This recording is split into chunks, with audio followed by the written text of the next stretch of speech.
Y cayó.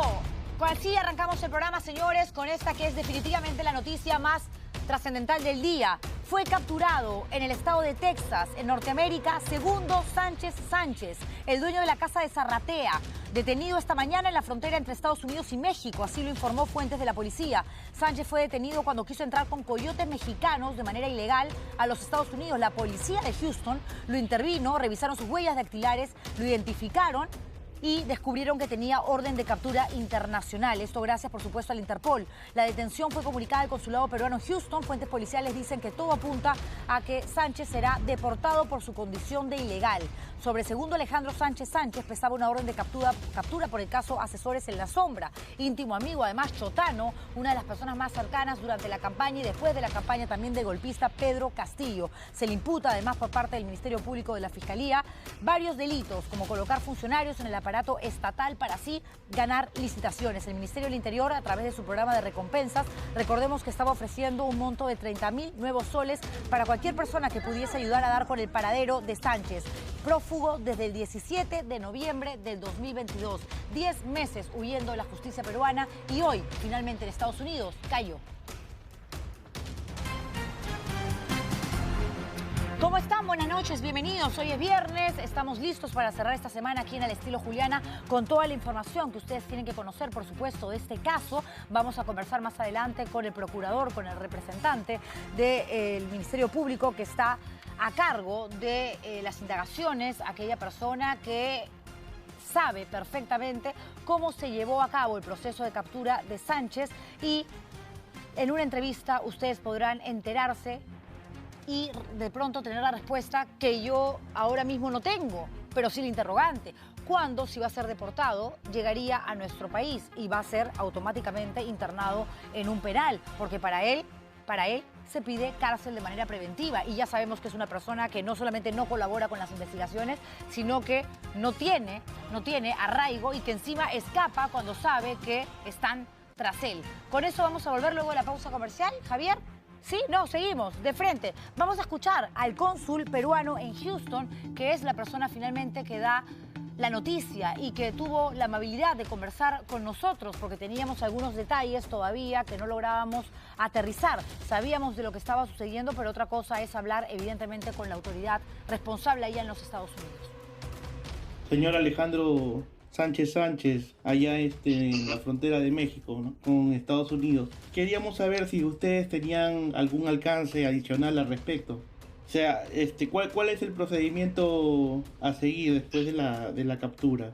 El procedimiento a seguir, digamos, depende de lo que haga, obviamente, los Estados Unidos, ¿no? Y eso es cuestión interna de los Estados Unidos. ¿Sabes si el señor Sánchez ha sido capturado dentro de Estados Unidos o cruzando la frontera? Sí, dentro de Estados Unidos. O sea, él está detenido porque ha entrado ilegalmente a Estados Unidos. ¿Cuál es el procedimiento que toma normalmente la policía que lo ha detenido a este señor? Lo clasifica y lo pasa a la agencia de migraciones, ¿no? Y la agencia de migraciones decide si lo deporta o lo que hace con él. Y cuando hay una detención de algún peruano en la frontera, ¿se le comunica también sí. al consulado o es un tema netamente policial de los Estados Unidos?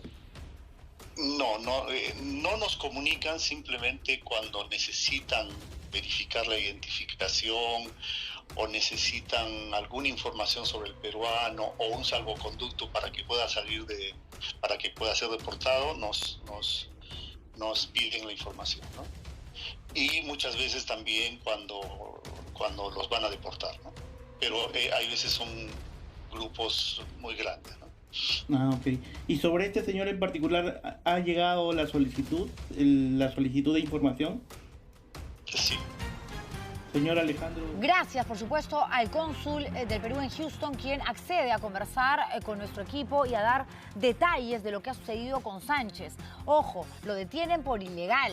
y cuando descubren que efectivamente es una persona que no tiene documentación, automáticamente dicen, ok, hay que investigarlo, huellas dactilares, es peruano. Después se han enterado en Estados Unidos que aquí está pedido por la justicia, que se ofrece una recompensa de 30.000 nuevos soles, entre otros detalles que voy a hablar más adelante con el representante del Estado que ve este caso puntual, el procurador, que estará con nosotros aquí en vivo y en directo en Al Estilo Juliana. Lo que tengo en mis manos es el comunicado de prensa del Ministerio de Relaciones Exteriores, es decir, de Cancillería, que dice respecto a la situación del señor Segundo Alejandro Sánchez Sánchez, requerido por la justicia peruana. El día de hoy, el Consulado General del Perú en Houston fue informado de la detención, tal cual lo comentaba el cónsul en esta entrevista. El ciudadano Segundo Alejandro Sánchez Sánchez se encuentra actualmente en el centro de detención del Río, esto en la ciudad de Texas, y el Ministerio de Relaciones Exteriores viene realizando ya gestiones con las autoridades norteamericanas pertinentes a fin de poder lograr su pronta expulsión a nuestro país para afrontar la justicia peruana. A ver, una cosa es una expulsión y otra cosa es todo un proceso burocrático largo que tiene que ver con la extradición. Ahí tienes que presentar un cuadernillo por cada caso por el que se le solicita en un respectivo país al Estado que justamente tiene a esa persona, ese ciudadano detenido.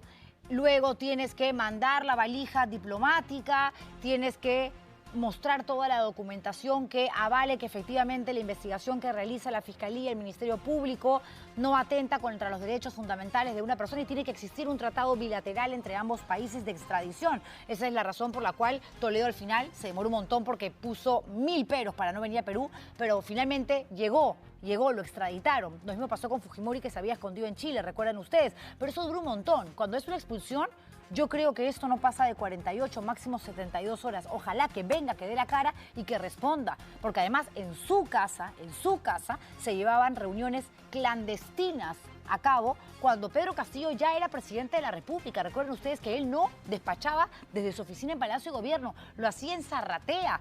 Y se le pidió hasta el cansancio del Ministerio Público el documento que demuestre quiénes entraban, a qué hora, ni cuáles eran los temas a tratar. Y nunca se dijo absolutamente nada, lo quisieron pasar por agua tibia. Ya sabemos cómo terminó la historia. Pero en fin, de eso vamos a hablar en un rato. No quiero dejar de contarles que hoy vamos a presentarles una nota que habla acerca de los robots que el Congreso de la República pretende que pasen a reemplazar a fiscales y jueces del Ministerio Público y Poder Judicial, respectivamente. O sea, ya no solamente quieren expectorar a 7 integrantes de la Junta Nacional de Justicia, ya no solamente tienen prácticamente secuestrado al Tribunal Constitucional, sino que se tienen o quieren hacer de todo el poder de un poder, valga la redundancia, que tiene que ser autónomo e independiente como es el legislativo. Claro, tienen al gobierno comiendo de su mano y quieren hacer lo mismo con el Poder Judicial. Qué peligroso. Hay 2 proyectos de ley a falta de uno que lo que dicen es, ok, saquemos jueces, saquemos fiscales y que se encargue la computadora, el robot, a través de la inteligencia artificial, de revisar expedientes y de sentenciar. ¿Se imaginan ustedes una máquina determinando quién es libre? ¿Quién es inocente? Por Dios, ¿de qué estamos hablando? De nuestro Congreso, casualmente. Y ya, hablando de cosas que nos llenan de alegría, de fe, de expectativa, de esperanza, el martes Perú se enfrenta a Brasil. Jugamos de local.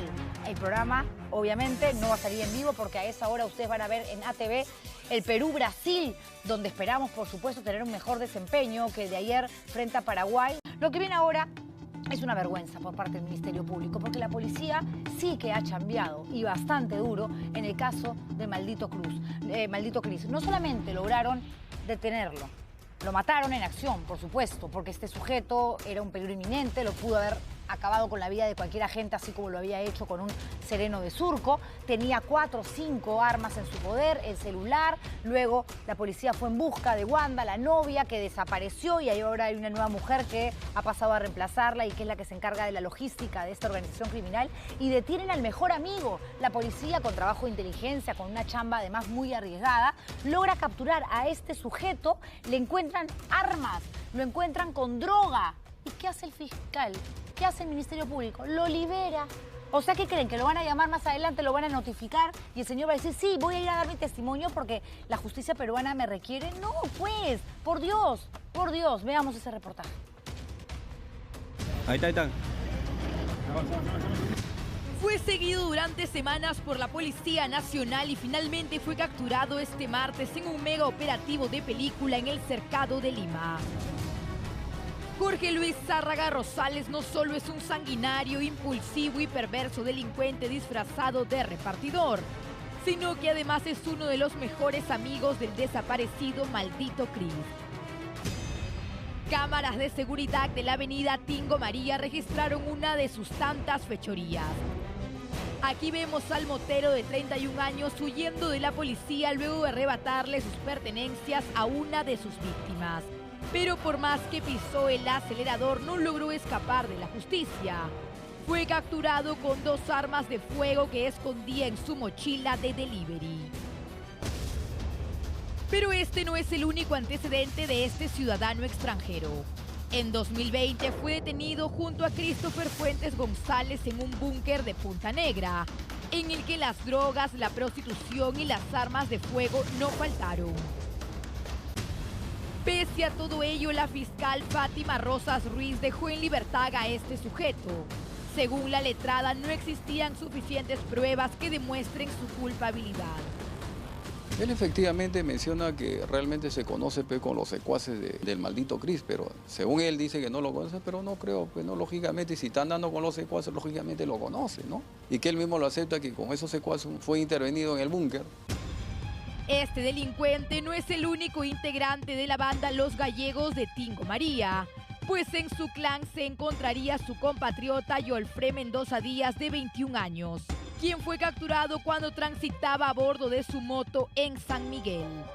Ha sido capturado y ha sido puesto a disposición de esta subunidad para la investigación correspondiente en coordinación con el Ministerio Público por el delito contra la seguridad pública, peligro común, tenencia ilegal de armas de fuego. Gracias a la fiscal Rosas Ruiz, Zárraga Rosales tal vez en este momento esté buscando a su próxima víctima. Es increíble realmente, es increíble. Así como se critica muchas veces el mal actuar, el proceder de malos policías y se reconoce una buena labor por parte del Ministerio Público, de algún fiscal en particular, hay que decir las cosas como son. En este caso la policía ha hecho un trabajo de inteligencia y eso no solamente requiere la integridad, la seguridad, la valentía de nuestros agentes, sino también una chamba que cuesta mucho, que es desgastante, más aún cuando ni siquiera tienen la logística suficiente como para hacer trabajo de inteligencia, pero lo logran capturar y el Ministerio Público no, que se vaya a su casa. Es alucinante, pero no más alucinante que lo que viene a continuación. Cuando nos enteramos de esta historia dijimos, no, esto no es posible, esto no, Candy, dime que no es verdad. No, es real. Es una investigación que han hecho Candy Quispe y Paula Ita. La protagonista es una mujer, una mamá, que tiene 35 años, no, que puede ir presa 35 años, 35 años. ¿Saben por qué? Por haber acusado a su expareja, al padrastro de su hija, por violación sexual. La historia se las voy a contar brevemente yo, a manera de adelanto, porque tienen que ver ustedes la nota. Ella, a quien vamos a llamar en este reportaje Isabel, se entera a través de TikTok, de una red social, que su novio, al que había llevado a vivir a la casa con la hija que había tenido en un primer compromiso, abusaba sexualmente de su hija, la agredía sexualmente. ¿Qué pasa? La niña le confiesa a la mamá cuando ella, desesperada, le dice, Dios mío, explícame esto. Sí, mamá, cuando tú has salido, él me hizo esto y aquello. Ella lo denuncia al tipo. La niña pasa por médico legista, cámara Gesell, no hay una sola contradicción en su testimonio, la niña coherente. Y el tipo, el sujeto, el acusado de violar a una niña que tendría que podrirse evidentemente en la cárcel porque violar a una menor de edad tiene como pena castigo cadena perpetua, se autoflagela, parece, no sabemos qué pasó, pero dice que lo secuestraron, que le pegaron, que lo abusaron. O sea, la víctima ahora es él y él denuncia a la mamá de la niña para que ella se vaya a la cárcel 35 años. Increíble, cosas que creo que solamente pasan en el Perú. Alucinante. Vamos con el reportaje. A mí me están pidiendo ahora 35 años de cárcel. O sea, es como que un castigo por haber denunciado la violación de mi hija. Si yo no hubiera denunciado, nada de esto estaría pasando. Es el precio que esta madre podría pagar por buscar justicia para su hija, quien habría sido abusada sexualmente por su padrastro cuando tenía apenas 10 años. El hombre acusado de robarle la inocencia a la menor es el mismo que ahora denuncia a la madre de la niña por violación y pide 35 años de cárcel para ella, según dijo, para silenciarla. Yo no me voy a quedar callada. Yo quiero cadena perpetua. Yo quiero que lo agarren. Un profundo dolor consume el alma a esta madre, a quien llamaremos Isabel para proteger su identidad. En septiembre del 2019, la mujer descubrió un video de TikTok que su hija de 10 años grabó diciendo que en el 2018 había sido ultrajada por su padrastro, Genjir Morales Calderón, un hombre con quien Isabel había decidido rehacer su vida 2 años antes y a quien le abrió la puerta de su casa y le confió a sus 3 hijos. Mi hija me dijo que Genjir Morales Calderón, que era su padrastro en ese entonces, la violó. Le dijo que no vaya al colegio. Y ella, como confiaba en él, le hizo caso. Tras escuchar las atrocidades que habría sufrido su hija por parte de su conviviente, Isabel no lo pensó 2 veces y el 6 de septiembre del 2019 acudió al Ministerio Público a denunciar a Genjir Morales Calderón por presunto abuso sexual contra una menor de edad. El examen de médico legista confirmó lo que tanto temía. Los resultados arrojaron que la niña presentaba signos de desfloración antigua y desgarro, es decir, había sido ultrajada. Pruebas que se complementaron con la entrevista por cámara Gesell, donde la menor dijo textualmente: él se quitó la ropa y yo estaba en un rincón de la cama y me violó.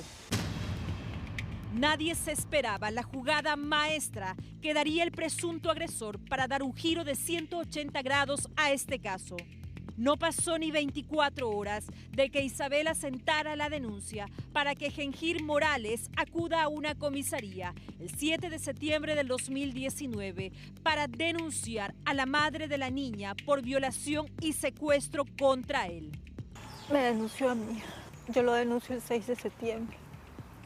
Y él me denunció el 7 de septiembre y dice que el 4 de septiembre yo lo secuestré, lo violé, lo intenté matar e inclusive lo intenté descuartizar. Es mentira, es mentira. Esto es parte de la declaración que Genjir Morales Calderón dio ante un psicólogo del Ministerio Público, acusando a Isabel y a sus 2 hijos mayores de agredirlo física y sexualmente tras citarlo a su casa en el Agustino. En eso entran sus 2 hijos. El mayor tenía una cadena en la mano y él me daba puñetes en todo el cuerpo. Y el menor me insultaba. El mayor me hace una llave, me ahoga y me tira al piso. Me decía que me iban a descuartizar y tirar por partes. Yo estaba amarrado de pies.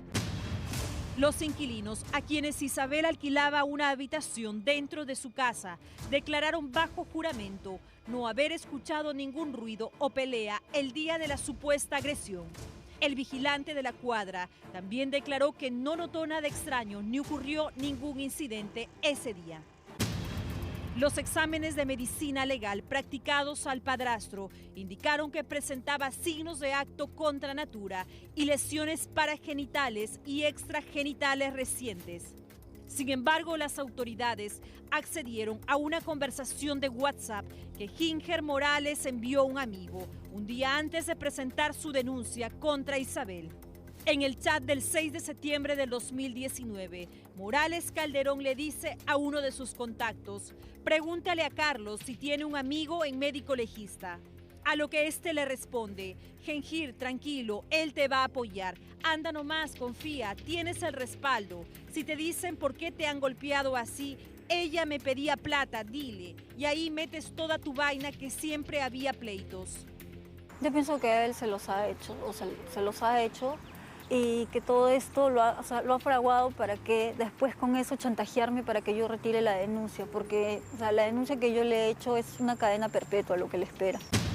En el registro de WhatsApp del padrastro también se encontró este audio que Genjir Morales envió a un amigo, refiriéndose aparentemente a Isabel y a su familia.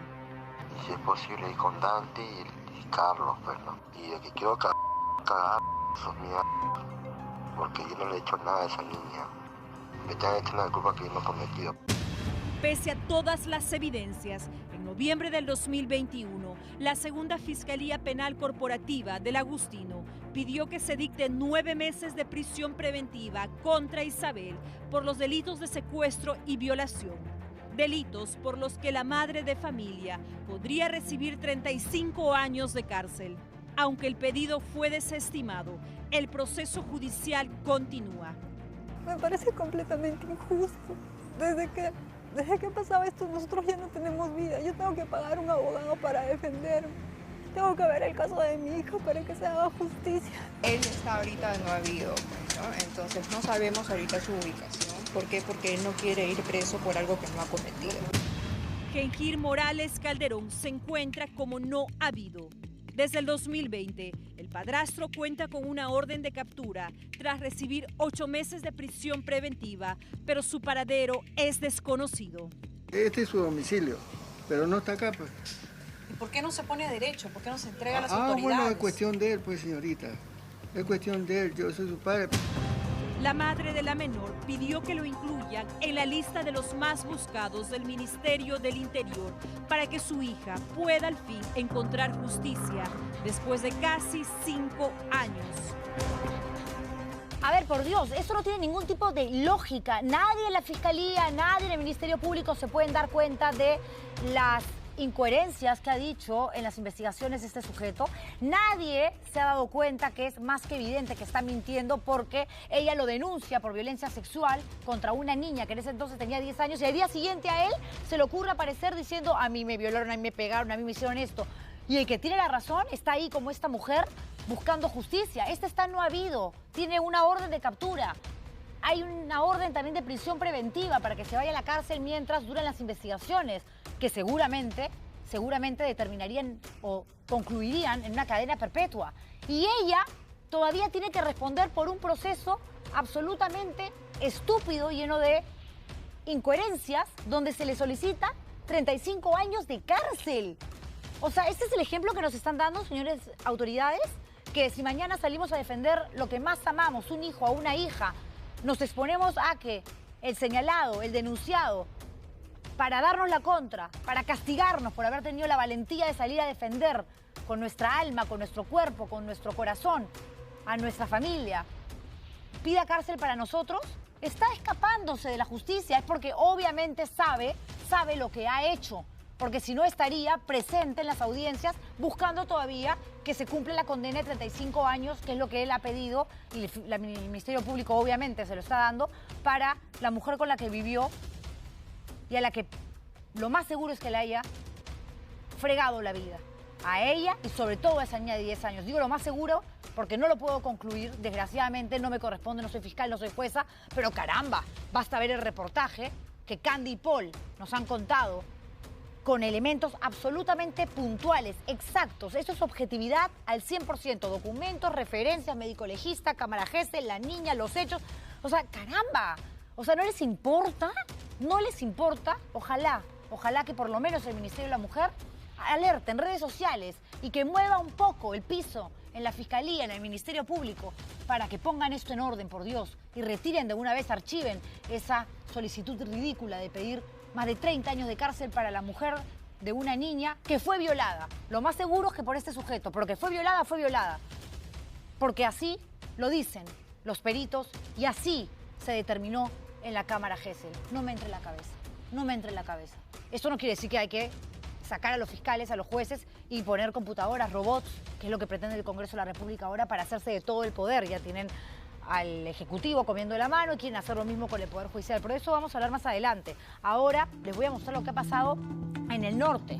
No, en Huancayo, no en el norte, porque algunos dicen, claro, si hablamos de Limón, los más afectados son efectivamente los empresarios de Tumbes, Piura, Lambayeque, La Libertad, sí, pero en Huancayo hoy hubo una movilización bastante grande, han realizado propietarios de cevicherías, de hecho en Huancayo hay un montón de cevicherías, un cacerolazo en rechazo a lo dicho por el ministro de Economía, Alex Contreras, porque hace algunos días recomendó dejar de consumir ceviche a falta de limón, porque lo poco que hay además es carísimo, y que, bueno, que hay que hacer otros potajes. Y los cevicheros han salido a protestar con carteles en mano, cacerolas, diciendo con mi ceviche no te metas. y prepararon ese plato con variantes de limón, como mandarina, camu camu, limón de la selva. El aumento de precios obviamente ha perjudicado, como bien sabemos, los negocios de todos los cevicheros, principalmente, llegando a provocar el despido de sus trabajadores, y la gente necesita seguir trabajando. Y mientras esto pasa y el ministro de Economía recula, pide perdón, lo vamos a escuchar ahorita, nosotros hemos hablado de este tema hace algunos días y con documentos hemos demostrado que en Palacio de Gobierno han comprado con 280.000 soles, que tal el presupuesto, no solamente 3 toneladas de limones, también arvejita, ¿no? Beterraga, todo calidad extra, mientras la gente no tiene limones en su casa y los cevicheros tienen que votar a sus empleados porque no está llegando la gente a consumir. Porque el principal plato, cuando vas a una cevichería, ¿cuál es? Ceviche.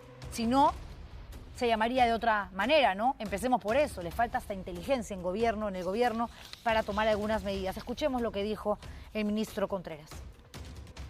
Transitoriamente algunos precios van a estar por encima del promedio, como lo que ha pasado en materia del precio del limón. Asimismo, y como corresponde, he aprovechado en reconocer que de repente no he sido lo suficientemente claro y asertivo con la población, y de ninguna manera he pretendido ni interferir en las decisiones de las propias familias, y reconocer si hay un error, si alguien se ha sentido ofendido. Creo que es importante reconocer errores, avanzante, transitoria. Ahí está, ¿no? Recula, pero tampoco es que es firme en lo que manifestó. Y no solamente él, otros integrantes del gabinete han tenido salidas bastante ridículas, absurdas y creo yo, ¿no?, hasta faltosas. Se ha hablado de meterle más vinagre, meterle un poquito más de sal a la comida para darle sabor, a falta de limón, cambiemos el ceviche por el lomo saltado, o sea, como si van a pretender modificar lo que está tan arraigado a la cultura, el día a día, y dentro de la cultura está lo culinario también, por supuesto, porque no hay limón y porque no han hecho absolutamente nada para garantizar que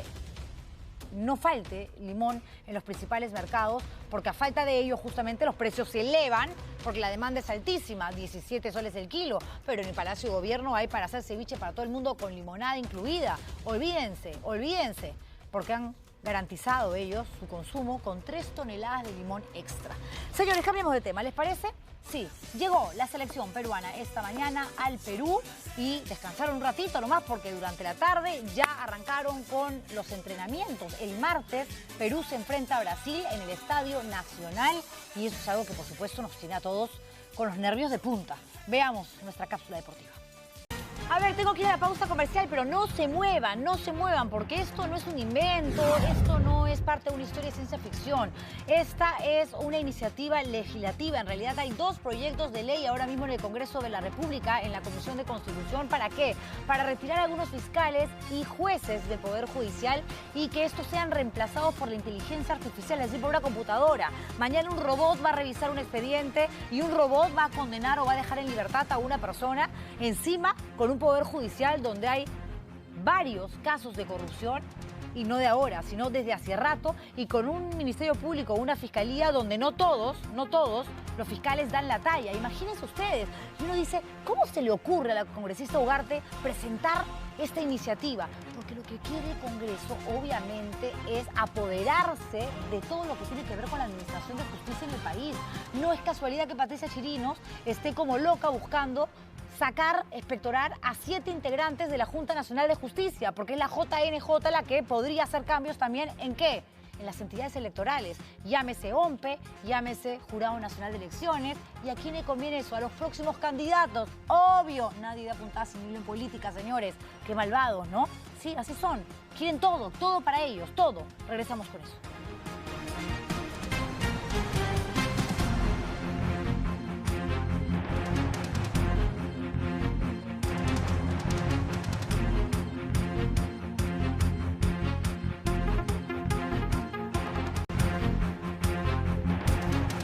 Vamos ahora a desarrollar lo que les anunciaba al inicio del programa, que tiene que ver con la noticia más trascendental del día, porque cayó. Y se sabía que en algún momento obviamente iba a ser detenido, estaba no habido, fugado, escapándose de un requerimiento judicial. Me refiero a el señor Sánchez Sánchez, el íntimo amigo del golpista Pedro Castillo, el dueño de la famosa Casa de Zarratea, que no solamente fue el punto de encuentro durante la campaña electoral, sino que también fungió de despacho para el otrora presidente de manera clandestina e ilegal, porque todas las reuniones que se llevaron a cabo cuando él ya era jefe de Estado, Pedro Castillo, a él me refiero, no fueron consignadas en ningún tipo de documentos y él está inmerso en esta investigación de asesores en la sombra, razón por la cual, recuerden ustedes que hubo una serie de detenciones, algunos se fueron a la cárcel, otros no, y él está pedido también, pero se estaba escapando y fue capturado en la frontera de Estados Unidos con México intentando ingresar a Norteamérica de manera ilegal. Es ahí que se le avisa a la autoridad peruana, porque pasa por, obviamente, todo el registro de huellas dactilares y demás, y ya está bajo el poder de la justicia de este país para simplemente ser expectorado. Acá no es que se inicia todo un trámite de extradición, no, no, no. Perú lo quiere porque es una persona que ha escapado, quería ingresar de manera ilegal, y nosotros somos muy firmes. Acá en Estados Unidos, dicen ellos, con nuestras reglas. Se regresa al Perú y acá tiene que responder, por supuesto. Y quien va a contestarnos muchas preguntas que tenemos al respecto es el procurador, el abogado del Estado que ve este caso, el doctor Javier Pacheco, quien ya está con nosotros vía Zoom y a quien le agradezco, por supuesto, por la oportunidad de dejarme hacerle algunas preguntas para que ustedes conozcan más sobre este tema. Doctor Pacheco, muy buenas noches. Buenas noches. Gracias, doctor Pacheco. Escuchamos en el primer bloque del programa al cónsul del Perú en Estados Unidos, en Houston, que es la persona a la que se le advierte de manera inicial que había caído un peruano de apellido Sánchez Sánchez que estaba tratando de ingresar de manera ilegal a los Estados Unidos. Todavía no se sabía de los asesores en la sombra, nadie incluso intuía que había sido una persona tan cercana o es a Pedro Castillo. ¿En qué momento se comunican ustedes? Usted como abogado del Estado, ¿cómo se entera, en qué condiciones, quién lo llama?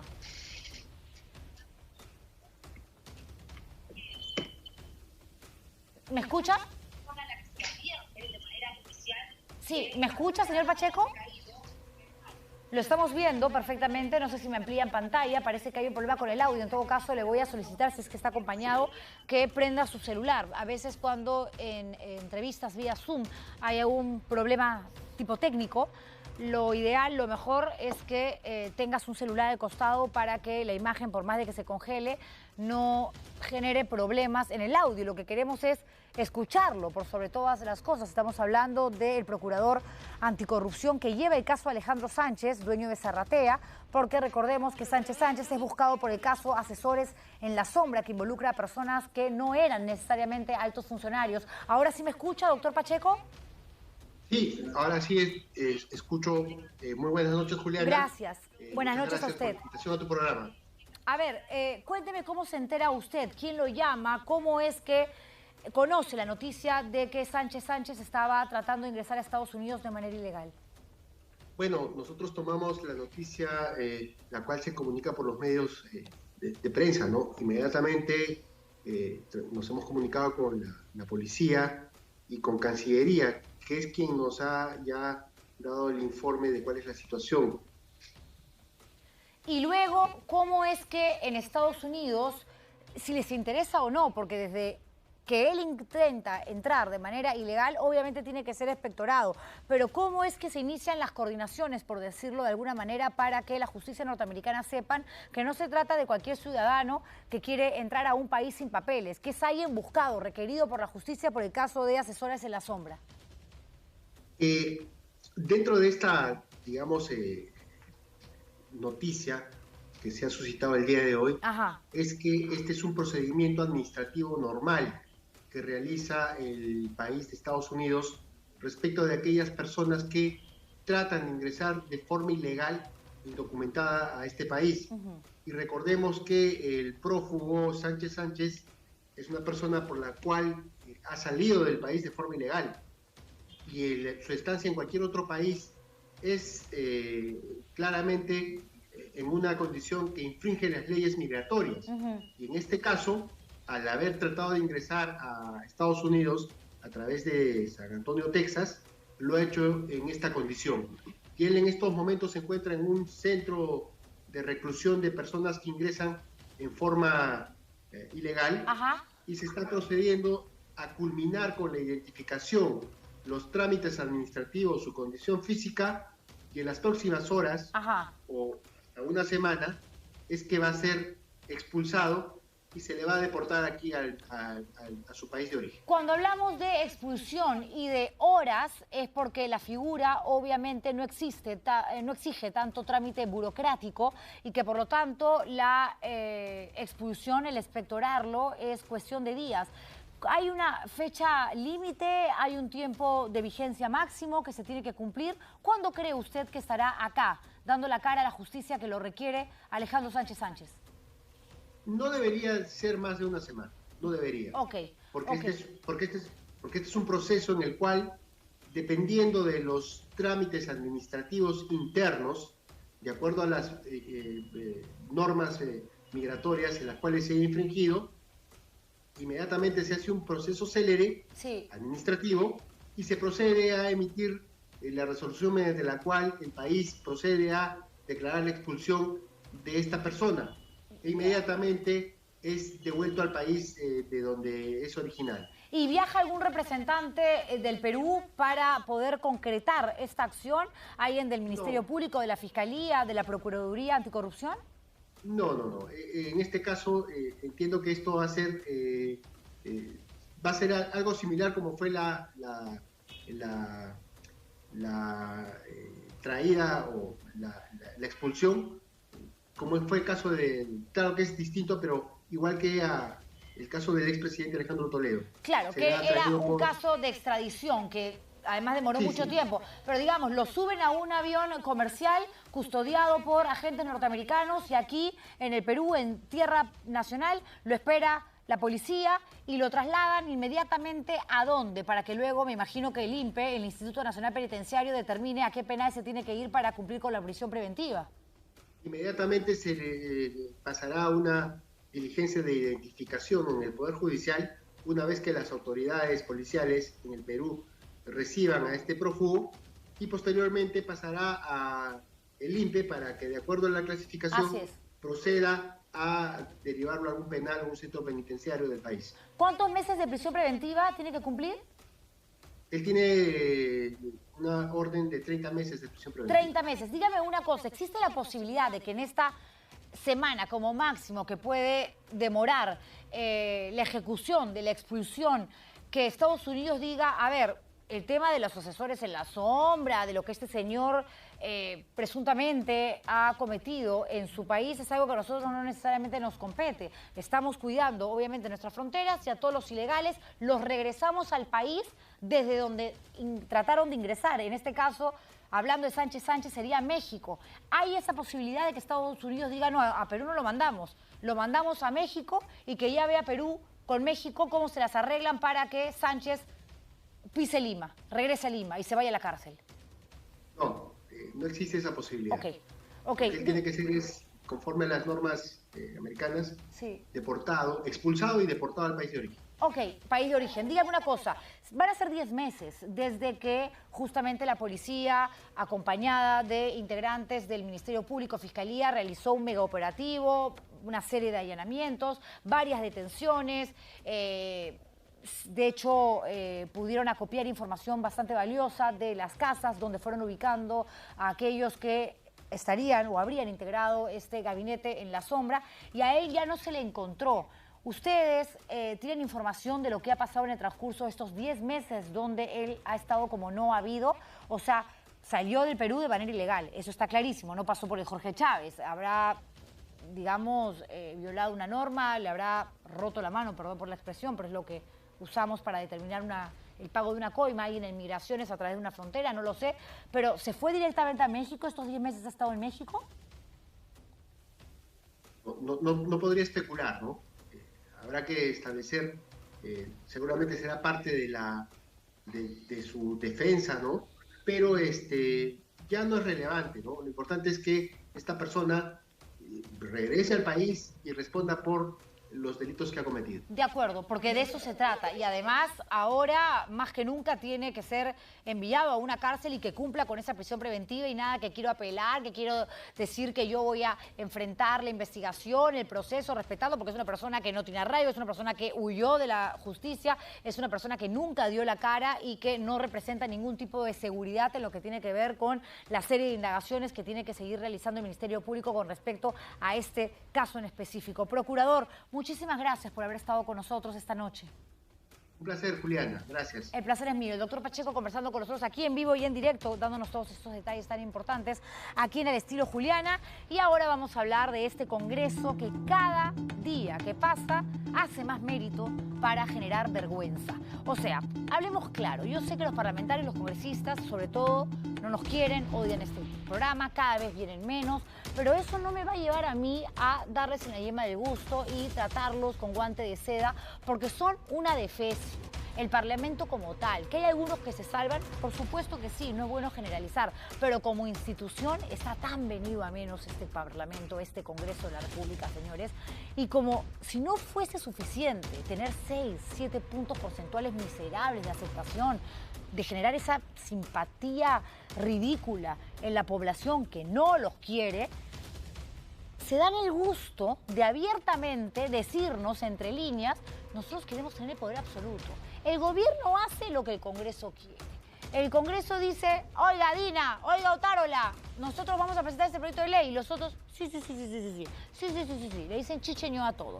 Y quieren, obviamente, acaparar el aparato judicial. Y eso no es un invento. Eso es simplemente una conclusión medianamente inteligente que pasa por la suma de los hechos que se han venido dando desde el Parlamento Nacional en los últimos tiempos. El Tribunal Constitucional está conformado en su mayoría por integrantes que juegan en pared con el Congreso, que son queridos por el Congreso. El Congreso los elige y ha elegido al grupito que, digamos, son los que están acorde a esa derecha más radical, al fujimorismo, en fin.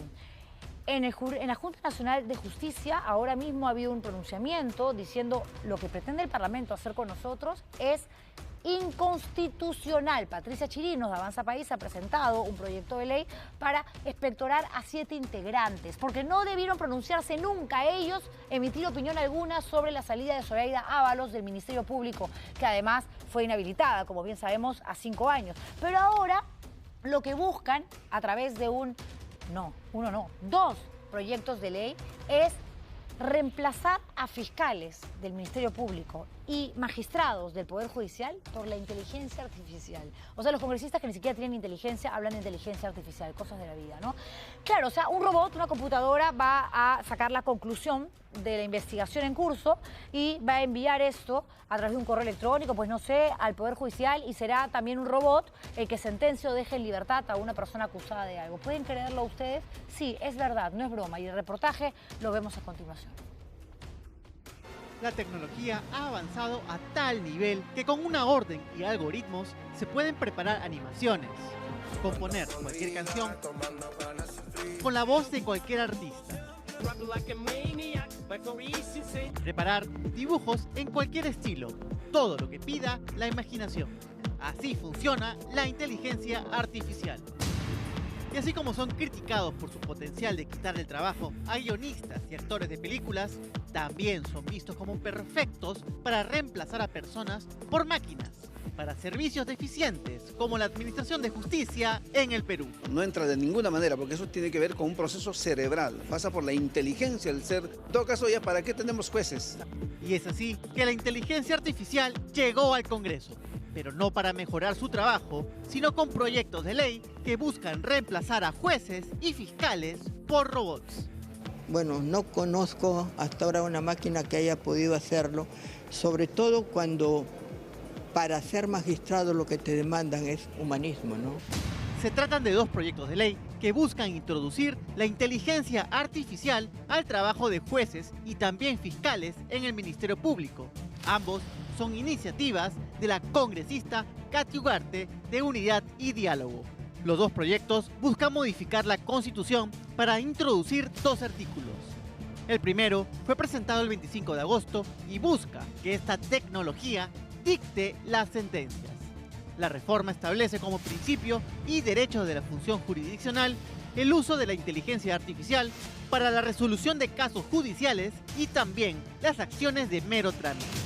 ¿Qué estamos hablando pues ya de inteligencia artificial? Primero, adoptar los equipos adecuados, de conectividad adecuada, de peritos informáticos, que es lo que más está faltando en el Poder Judicial, peritos informáticos para poder ver casos de cibercrimen y demás.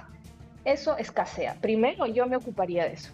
En el Congreso tampoco ven posible que una computadora pueda reemplazar a un juez.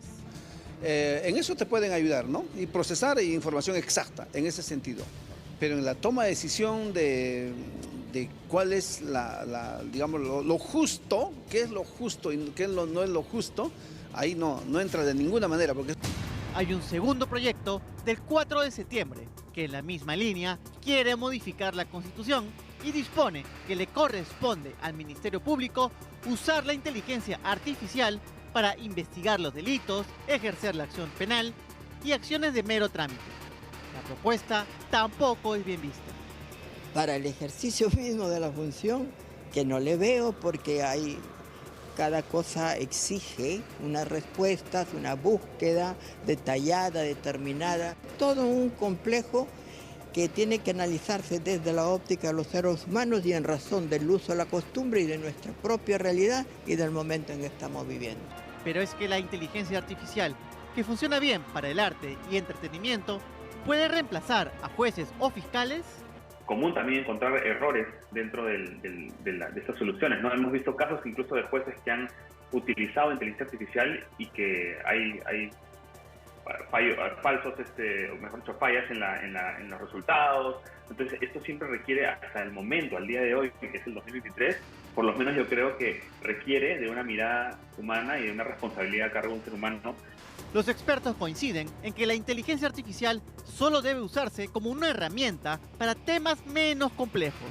Es una tendencia que es el legal tech, ¿no? El uso de tecnología para la función legal, privada, pública, de cualquier tipo, y hay soluciones que también se encargan, por ejemplo, de resolver problemas como papeletas de tránsito, ¿no? E incluso en esos casos, siempre la segunda instancia donde apelas tiene que ser un ser humano, no un juez real. Entonces, incluso en China, donde están, digamos, más avanzados en esto, lo tienen muy, muy acotado, ¿no? Aunque estos proyectos no fueron preparados con inteligencia artificial, un poquito de inteligencia se necesitaba. Y es que aquí hay copy-paste. Toda la exposición de motivos, que incluyen fundamentos de la propuesta, antecedentes, efectos y análisis costo-beneficio, son copia uno del otro. Pareciera que la inteligencia artificial es más necesaria en el Congreso. Esta mañana buscamos conversar con la autora de esta norma para al menos conocer sus bondades. Pero no quiso declarar por estar en sesión de la Comisión de Presupuesto. Al culminar, eludió la prensa yendo por otra salida. Y además sabiendo que tiene poco respaldo. O sea, no creo que un robot pueda superar. No sé si en algunos milenios adelante, pero por ahora no, imposible. Ambos proyectos se encuentran en la Comisión de Constitución y por los comentarios negativos no se necesita ninguna inteligencia artificial para prever que su destino será el archivo. Alucinante realmente, es increíble que esto siga pasando, que no tengan sangre en la cara. Y cuando hablo de este objetivo que tiene el Parlamento de acaparar el aparato judicial, me refiero a lo que viene a continuación, que es un reportaje de Jorge Bayón, quien hace algunos días aceptó la propuesta de Javier Ávila, nuestro productor general, para incorporarse al estilo Juliana, cosa que nos llena de orgullo y nos pone muy felices porque es un reportero con amplia experiencia y una muy buena persona, según me cuentan. Yo apenas he hablado con él, pero en fin. El Congreso tiene en la mira también a la Junta Nacional de Justicia y esto no es casualidad. La excusa que han utilizado es los integrantes del JNJ a través de un manifiesto, de un comunicado, de una carta, dieron a conocer su postura cuando, recuerden ustedes, Zoraida Ábalos fue separada, la ex fiscal de la Nación, del Ministerio Público y fue inhabilitada durante 5 años para no ejercer ningún cargo público. A los de la Junta Nacional de Justicia les pareció que eso era incorrecto, lo dijeron y el Congreso ardió. Entonces, ¿cómo hacemos ahora para justificar los cambios que queremos hacer en el Jurado Nacional de Elecciones, en RENIEC, en OMPE, que son organismos que tienen que ver con los comicios electorales. Y aquí ya están preparando toda la camita para el 2026, que de pronto termina siendo 2024-2025, como viene la cosa. Yo no sé si tanto el Congreso como este gobierno duren hasta el 2026. Pero en fin, Patricia Chirinos, ¿no? Presenta esta iniciativa y el Parlamento la aprueba para que esto suceda, para que se vayan 7 integrantes del jurado de la Junta Nacional de Justicia. Peligroso, sí, porque si ya el Congreso tiene más poder que cualquier otro poder, con tantísimo poder de más, imagínense ustedes de lo que son capaces de hacer. Poner un alto a una Junta Nacional de Justicia que se ha convertido en una herramienta política servil a intereses particulares y que ha incurrido en faltas muy graves, cometiendo presuntos delitos e infracciones constitucionales. Se divisan nubarrones en el horizonte de la institucionalidad democrática. El Congreso decidió abrir investigación sumaria a los miembros de la Junta Nacional de Justicia. Por supuesto, presidente, que se necesita que en este momento podamos nosotros aprobar una moción de esta naturaleza porque evidentemente las cosas no están funcionando bien en la Junta Nacional de Justicia. La razón, entre otras y según Patricia Chirinos, autora de la iniciativa, fue la supuesta injerencia de este órgano constitucionalmente autónomo en un proceso contra la exfiscal de la Nación, Zoraida Ábalos, que se ventilaba en los predios parlamentarios. En mayo pasado, la Junta Nacional de Justicia se pronunció sobre dicho tema. El Congreso cuestionó la decisión de Ábalos de suspender la investigación contra Pedro Castillo por la comisión de presuntos delitos revelados por la prensa, como el caso Zarratea o ascensos irregulares en la policía. Una atribución contemplada dentro de sus facultades, muy similar a la que adoptaron exfiscales de la Nación en su momento con otros expresidentes. En esa ocasión, la Junta invocó respetuosamente a los representantes en el Congreso a la mayor reflexión en torno de la acusación constitucional que se tramitaba contra la exfiscal de la Nación, teniendo a la vista que las imputaciones en su contra guardaban relación con el criterio jurídico adoptado en el ejercicio legítimo de la función fiscal como expresión de su propia independencia. Esta exhortación a nivel institucional y pública se convirtió en uno de los argumentos suficientes para proceder a la investigación sumaria que se ha encargado a la Comisión de Justicia del Congreso con un plazo de 14 días. Por el resultado de la votación en torno a esta decisión, la remoción de los integrantes de la Junta Nacional de Justicia es muy probable. Desde luego que el Congreso está usando un tema formal que está en la Constitución, pero lo está usando de una manera arbitraria, ¿no? De una manera claramente irresponsable. La Junta es el órgano encargado de nombrar, evaluar, ratificar y sancionar a jueces, fiscales, autoridades nacionales de control del Ministerio Público y el Poder Judicial y a los jefes de la OMPE y el RENIEC. Precisamente, la actual fiscal de la Nación, Patricia Benavides, está sometida a un proceso indagatorio que podría concluir con una suspensión y hasta destitución del cargo. Tras la votación, la Junta emitió un comunicado rechazando lo que considera una amenaza al orden constitucional. El documento califica las imputaciones como falaces y carentes de indicios. Finaliza además advirtiendo que la remoción de sus miembros constituiría un quiebre en el orden constitucional y el equilibrio de poderes. Fuera que hubieran evidencias contundentes respecto a la situación que se está alegando puede originar una sanción, uno podría decir, bueno, efectivamente estamos en situación crítica y habrá que no más que velar porque todo esto se haga con un procedimiento adecuado, pero no es el caso. La Organización de las Naciones Unidas en el Perú también emitió un comunicado. La separación de poderes es un principio fundamental para una democracia plena. Inicia el pronunciamiento. Además expresa su preocupación por la decisión del Congreso. Este mismo Congreso investigó y cesó a los consejeros del anterior Consejo y ahora dicen que esto es atentar contra la independencia del órgano jurisdiccional, cosa que también preocupa. Hay que recordar que la actual Junta Nacional de Justicia se conformó tras la escandalosa revelación de los conocidos audios de la vergüenza, conversaciones entre los recordados hermanitos, que incluían a varios jueces y fiscales y que alcanzó a los miembros del Consejo Nacional de la Magistratura, cuyas funciones eran las que actualmente cumple la Junta. ¿Estamos ante un escenario de peligro para la democracia? ¿Actúa el Congreso debidamente dentro de las atribuciones que le da la Constitución? ¿O está avanzando en la delgada línea que diferencia lo legal de lo legítimo? El siguiente capítulo, dentro de 2 semanas, dará las respuestas. Y con esto me voy rápidamente a la pausa comercial, pero me voy a quedar en redes sociales, en el Facebook de ATV Noticias. Si tienen un celular, un iPad, una computadora, lo que fuere, ingresen porque voy a conversar con ustedes durante estos comerciales. Voy a estar en el TikTok también, en el Instagram. Ahora ando loquita en redes sociales, estoy insoportable. Regresamos. Noticias al estilo Juliana llega gracias a Doña Gusta, ahora con más sustancia y más sabor a gallina.